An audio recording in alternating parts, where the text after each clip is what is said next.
இயல் 9 கீழ்ப்படிதல். ஒரே தலைவரின் கீழ் பரிசுத்தராக வாழ்தல். தன் விருப்பத்தின்படி நடக்காமல் கீழ்ப்படிதலுடன் தன் ஆன்மீக தலைவரின் அல்லது துறவற மட அதிபர் அதிகாரத்தின் கீழ் வாழ்வது மிகவும் நன்று. அதிகாரம் செலுத்துவதை விட அதிகாரத்திற்கு உட்பட்டு வாழ்தல் நல்ல வழியாகும்.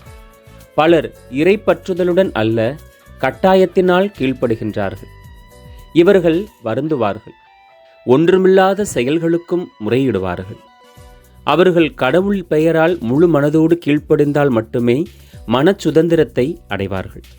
இங்கும் அங்கும் ஓடி பார்த்தாலும் தலைவரின் அதிகாரத்திற்கு நீ தாழ்ச்சியுடன் செவிமடுக்காவிடில் உள்ள அமைதியை நீ கண்டடைய முடியாது.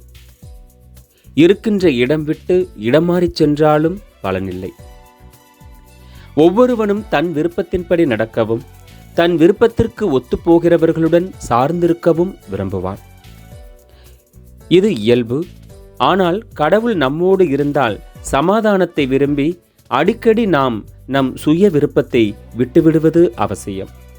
அனைத்தையும் நன்றாக அறியக்கூடிய புத்திசாலி யார்?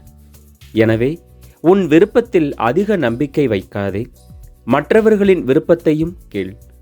உன் முடிவு நல்லதானாலும் கடவுளுக்காக அதை விட்டுவிட்டு மற்றவர்களின் முடிவை நீ பின் சென்றால் அதனால் அதிக பலன் அடைவாய். மற்றவருக்கு யோசனை கொடுப்பதை விட மற்றவரிடமிருந்து யோசனை கேட்டு அதை ஏற்றுக்கொள்வது மிகச்சிறந்த வழியென்று நான் அடிக்கடி கேள்விப்பட்டிருக்கிறேன். அவரவர் யோசனையும் சரியாக இருப்பதாக சில சமயம் தோன்றும்.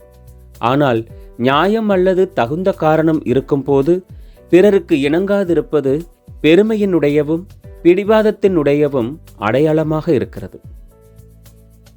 சிந்தனை: இயேசு கிறிஸ்து சிலுவையில் மரணம் மட்டும் தம்மை தாமே கீழ்ப்படுத்தினார். எனவே கீழ்ப்படியாதிருக்க துணிபவன் யார்?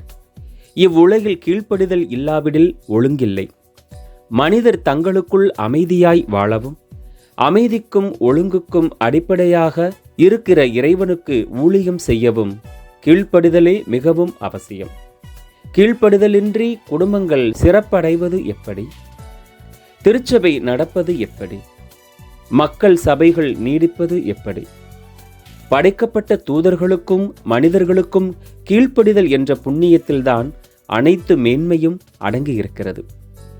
பொய்யிலும் பாவத்திலும் இருந்து அதுவே நம்மை காப்பாற்றுகிறது.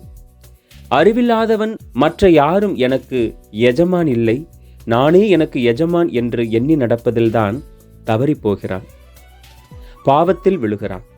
ஆனால் நாம் யாருக்கு கீழ்ப்படிய வேண்டும்? நம்மை போன்ற மனிதனுக்கா? ஒரு மனிதனுக்கு மற்றவர் மேல் எந்த அதிகாரமும் இல்லை.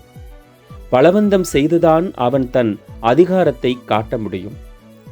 அவன் பலவந்தம் செய்யும் போது தனக்கு சொந்தமில்லாத அதிகாரத்தை பறித்து கொள்கிறான். இறைவன் ஒருவரே அதிகாரி. அனைத்து நியாயமான அதிகாரங்களும் அவரிடமிருந்துதான் உண்டாகிறது. அவருடைய முடிவில்லாத அதிகாரத்தின் ஒரு பகுதியைப் போல் இருக்கிறது. எனவே திருத்தூதர் உரைப்பது போல அதிகாரம் கடவுளிடமிருந்து உண்டாகிறது. உலகத்தின் ஒழுங்கிலும் வேத காரியங்களிலும் கடவுளின் ஒழுங்குக்கு கட்டுப்பட்டு இருக்க வேண்டும். எனவே ஆயருக்கோ அரச அதிகாரிகளுக்கோ பெற்றோருக்கோ கீழ்ப்படிபவன் உண்மையில் கடவுளுக்கே கீழ்ப்படுகிறான். ஏனெனில் அவர்கள் நன்மையான செயல்களில் கடவுளின் கட்டளைகளை செயல்படுத்துபவர்களாக இருக்கின்றனர். இதை கண்டுபிடிப்பவன் பேறு பெற்றவன். பொய்களிலிருந்தும் ஆசையிலிருந்தும் அவன் விடுபட்டு கடவுளின் பிள்ளை எனும் நிலையை அவன் அனுபவிக்கிறான்.